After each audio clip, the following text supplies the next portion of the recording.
শীতকাল আমার অনেক প্রিয়, তবে শীতকালে আমি একটু কাবু হয়ে যাই যেহেতু আমার অনেক শীত লাগে। মানে অল্প শীতেও আমার একটু তুলনামূলক বেশি শীত লাগে, হাত পা একদম বরফ হয়ে থাকে। তো আসসালামু আলাইকুম, কেমন আছেন আপনারা সবাই? আমি আলহামদুলিল্লাহ ভালো আছি। আশা করছি আপনারা যে যেখান থেকে আমার আজকের ব্লগটা দেখছেন সবাই অনেক ভালো আছেন এবং সুস্থ আছেন। সকালবেলা ঘুম থেকে উঠে ফ্রেশ হয়ে এক কাপ চা নিয়ে বেলকনিতে চলে গিয়েছি, কিন্তু যেই পরিমাণে বাতাস, মানে বাতাসে আমার আরো শীত যেন বেড়ে গিয়েছে। বেলকনিতে গিয়েছিলাম জাস্ট একটু রোদে বসবো, একটু শরীরটা গরম হবে এবং চাটা খাবো আরাম করে, বাট সেরকম কোনো উপায় ছিল না, এত বাতাস। উল্টো আমার এত শীত লাগছে যে আমি পুরো দৌড় দিয়ে রুমে চলে আসছি এবং পরে ডাইনিং টেবিলে বসে বসে চা খাইছি রিল্যাক্সে। সো তাও যতটুকু সময় ছিলাম এই ভিডিও ক্লিপস গুলো নিয়েছি, আর ফুল যেটাই ঝরে পড়ে সেটা দিয়ে আমি এগুলো করে থাকি।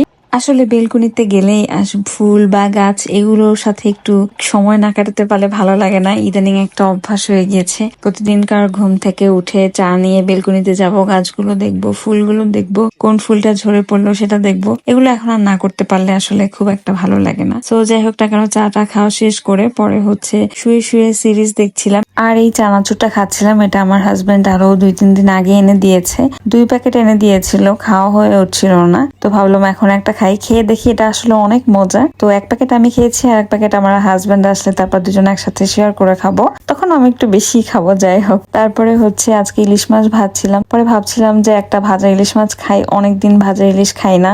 ইদানিং কেন যেন লাঞ্চ করতে ভালো লাগে না, আসলে একটু ঠান্ডা লেগেছে, এই জন্যই হয়তো। গতকালকে দুপুরেও ভাত খাইনি, তো আজকেও যদি না খাই তাহলে প্রবলেম হবে, কেননা সকালবেলা শুধুমাত্র চা খেয়েছি, তাই জন্য ভাতটা একটু মজা করে খেতে পারি, এই জন্য আচার দিয়ে এই ভর্তাটা বানাচ্ছিলাম। একটু জলপাইয়ের আচার নিয়েছি, কাঁচা পেঁয়াজ কুচি, তারপর কাঁচা মরিচ, ধনেপাতা, শুকনো মরিচ, এগুলো সব একসাথে মিক্স করে একটু তেল দিয়ে মেখে রাখছিলাম। এটা দিয়ে আসলে ভাত বা সবজির সাথে খেতে একটু ভালোই লাগে, তখন একটু মনে হয় যে না খেতে পারছি। আদারওয়াইজ শীতকালে আসলে মাছ মাংস এগুলো খেতে খুব একটা ভালো লাগে না, আমার একটু ভর্তা খেতে পারলে খুব ভালো লাগে। তো এই জন্য সুন্দর করে ভর্তাটা বানিয়ে নিচ্ছিলাম এবং আপনারা অনেকেই আসলে কমেন্টস করেছেন।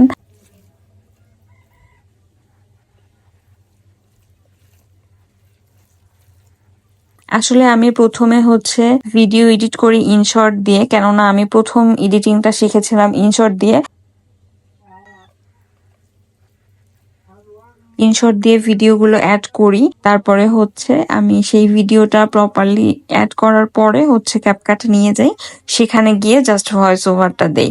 তো এভাবেই হচ্ছে আমি নর্মালি এডিট করি, কেননা ক্যাপকাটটা অনেক সুন্দর করে ভয়েস ওভার দেয়া যায়, সো কোনো নয়েজ টয়েজ থাকে না, সুন্দর করে হচ্ছে ভয়েস ওভার দেয়া যায়।